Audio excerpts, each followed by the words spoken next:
Olá pessoal, hoje começaremos o estudo da história e filosofia da Escola Sabatina através dos seus 4 objetivos, sob esse prisma. O primeiro dos objetivos a serem implantados na Escola Sabatina foi o estudo da Bíblia. Nos primeiros dias do movimento adventista, pouco se preocupou de forma denominacional pela nutrição espiritual e crescimento das crianças e jovens, instruindo-os na doutrina tão amada por seus pais. Logo, muitos jovens começaram a ser batizados nos lares. As crianças aprendiam ao lado de seus pais, que escolhiam longos textos bíblicos que eram estudados 2 ou 3 vezes por dia em cultos muito longos e formais.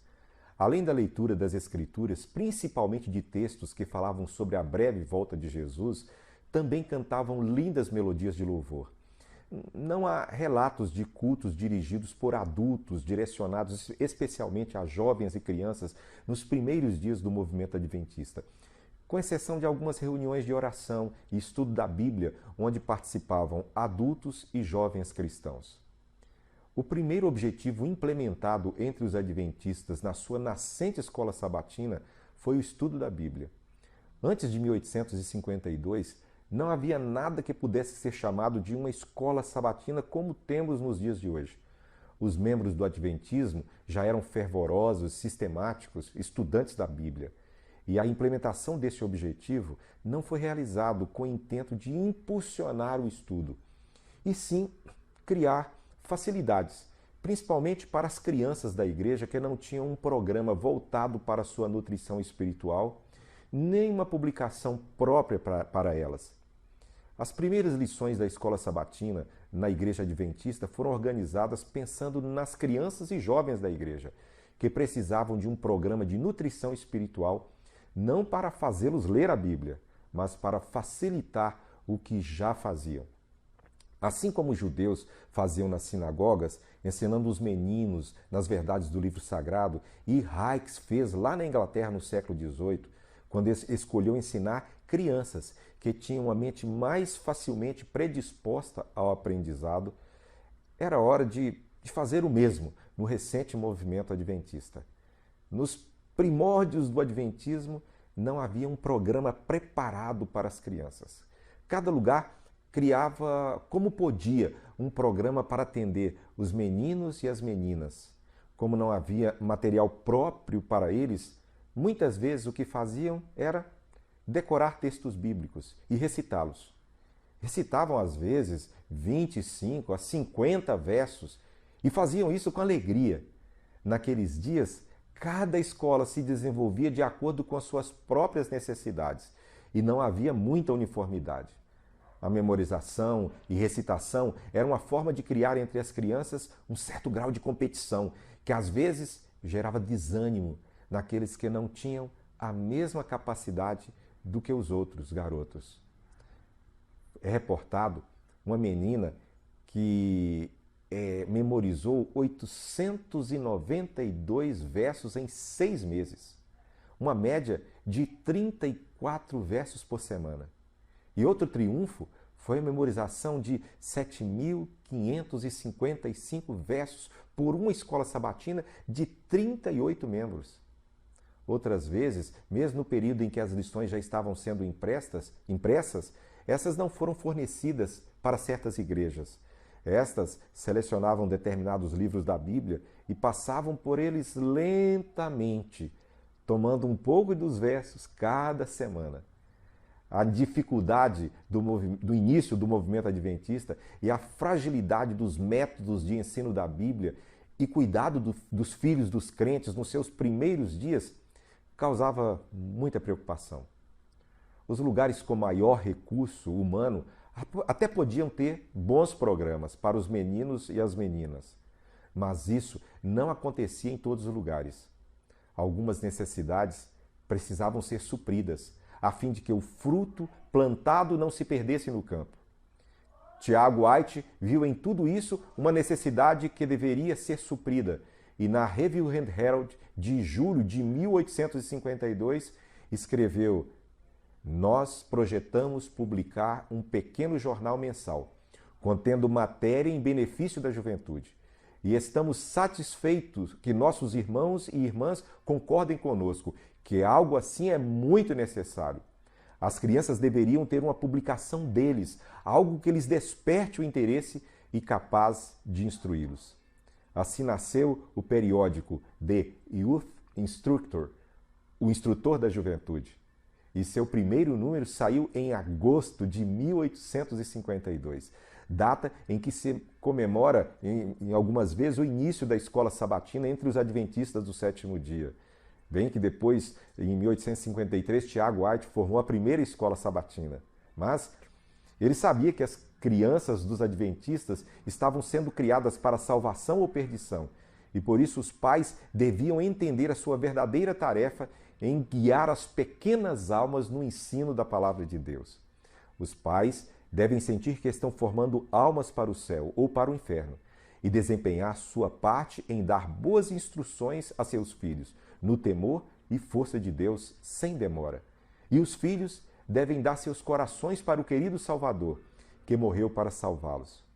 Suas palavras no primeiro número do periódico O Instrutor da Juventude mostram sua preocupação com o ensino dos jovens e algo que lhes beneficiaria no caminho da salvação. Os jovens, nos dias de hoje, estão expostos a muitos males e perigos, e eles devem ter correta instrução que lhes permitam saber como evitá-los. E embora o mundo nunca foi tão cheio de livros e revistas como no tempo presente, ainda existe, mas muito pouco, escrito que é calculado para levar os jovens a sentir a necessidade do Salvador e impressioná-los com a importância de se distanciar do vício e viver uma vida virtuosa, sóbria e santa. O intento de Tiago White era que a publicação fosse uma forma de ensinar as crianças e os novos conversos na verdade presente e que fosse um material de baixo custo e que trouxesse profundos benefícios ao rebanho. Esta primeira publicação não foi feita sem muito esforço de Tiago, que enquanto viajava de carruagem com sua esposa e o filho de 3 anos entre Rochester, New York, e Bangor, no Maine, fazendo conferências nesses lugares, nos momentos de parada, enquanto o cavalo se alimentava, assentado em algum lugar, ele usava a cesta de alimentos ou o topo do seu chapéu a fim de escrever artigos para a Review and Herald e para a nova revista, O Instrutor da Juventude. No número 1 dessa revista, ele publicou 4 lições, uma para cada semana, e exortava os pais a estabelecer escolas sabatinas, mesmo onde existiam apenas 2 ou 3 crianças. Tiago publicou 19 lições sobre os principais pontos da fé, 17 lições preparadas a partir de material de terceiros e mais 8 lições sobre o santuário. Sua mentalidade era para além de sua época, e a escola sabatina foi uma das suas conquistas de maior sucesso no Adventismo. Ellen White, ela deu completa atenção ao estudo da Bíblia na escola sabatina. Segundo ela, o estudante da escola sabatina deve sentir tão integral fervor para tornar-se inteligente no conhecimento das Escrituras, como em destacar-se no estudo das ciências.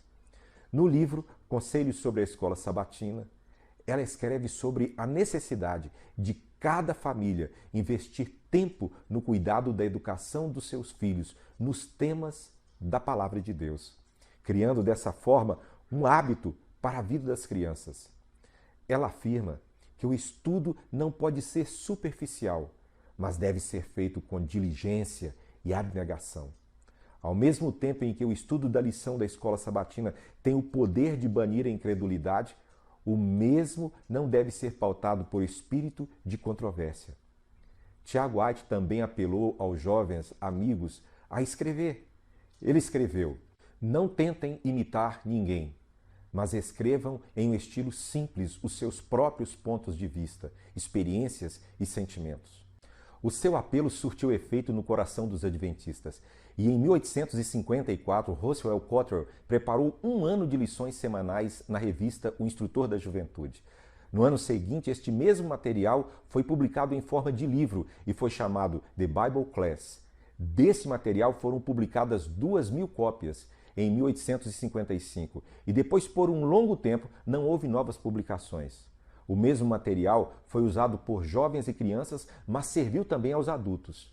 Em 1863, uma série de 32 lições adaptadas para uso em classes avançadas foi publicada na revista Review and Herald.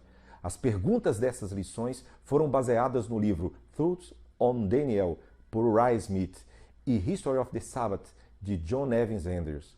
No mesmo ano, Adélia Patten, uma das mulheres mais versáteis do seu tempo, uma especialista em educação infantil e consultora financeira, escreveu 2 anos de classes para crianças na revista O Instrutor da Juventude, da qual ela depois se tornou editora, lidando com os conceitos básicos do cristianismo e um curso de história da Bíblia em ordem cronológica, de Adão a Paulo. Em 1869, o professor Goodloe Bell preparou 2 classes de lições que apareceram na revista O Instrutor da Juventude. Lições do Antigo Testamento, iniciando com a Semana da Criação para as crianças e estudos sobre o livro de Daniel para os jovens. Fora estas, o professor Bell ainda preparou a série The Progressive Bible Lessons. Essas lições foram o início das séries estendidas em forma de livros de 52 lições cada, as quais cobriam brevemente a história da Bíblia, de Gênesis a Apocalipse. As séries de 8 livros, todos pelo professor Bell, foram em geral usadas pela denominação ao longo de muitos anos. Foram muito importantes para interessar as crianças na Bíblia e tornarem-nas familiarizadas com as verdades fundamentais da revelação. Desta maneira, começaram as lições da Escola Sabatina, que se tornaram o guia de estudos da Bíblia da Igreja Adventista ao longo de sua história. Se Tiago White foi o precursor da Escola Sabatina no movimento adventista, Bell foi o seu organizador. Sua experiência na área educacional foi de tão grande importância para o início da Igreja e ele contribuiu principalmente em 4 principais áreas. Primeira, como diretor da Escola Sabatina de Battle Creek. Segundo, na preparação das lições graduadas da Bíblia. Terceiro, na organização das associações da Escola Sabatina. E quarto, como editor e fundador do Sabbath School Work. A Escola Sabatina, segundo ele, tinha outras funções, mas seu imediato e principal objetivo, no entanto, é o de promover sério, completo e habitual estudo da Palavra de Deus. O estudo da Bíblia, desde o início da Escola Sabatina, foi sua principal forma de nutrição espiritual. Além da oração e louvor, este era o principal elemento no programa e este modelo era o melhor modo de conduzir a Escola Sabatina. Em 1879, Stephen Haskell, então presidente da Associação Geral das Escolas Sabatinas, relatou que houve um reavivamento na igreja através da Escola Sabatina, e isto gerou um profundo interesse no estudo da Bíblia, e centenas se convertiam através disso. Já William Prescott afirmou em um artigo cujo título foi Uma Escola Sabatina Modelo, que a Escola Sabatina deveria simplesmente ser a igreja estudando a palavra juntos. No mesmo artigo, ele contrapõe o pensamento daqueles que acreditavam que a Escola Sabatina era inferior ao serviço de pregação e afirma que esta ideia era um erro. Portanto, o estudo da Bíblia foi o primeiro objetivo da Escola Sabatina e o motivo pelo qual ela foi iniciada, que foi a necessidade de atender as crianças e jovens que tinham sido deixadas de lado por causa de uma teologia e prática equivocadas que afetavam o estilo de vida das famílias dos primeiros adventistas. A Escola Sabatina nasceu direcionada para um melhor atendimento espiritual, baseado no estudo das Escrituras e, com o tempo, alcançou também os adultos da igreja, tornando-se a instituição mais antiga da Igreja Adventista do Sétimo Dia.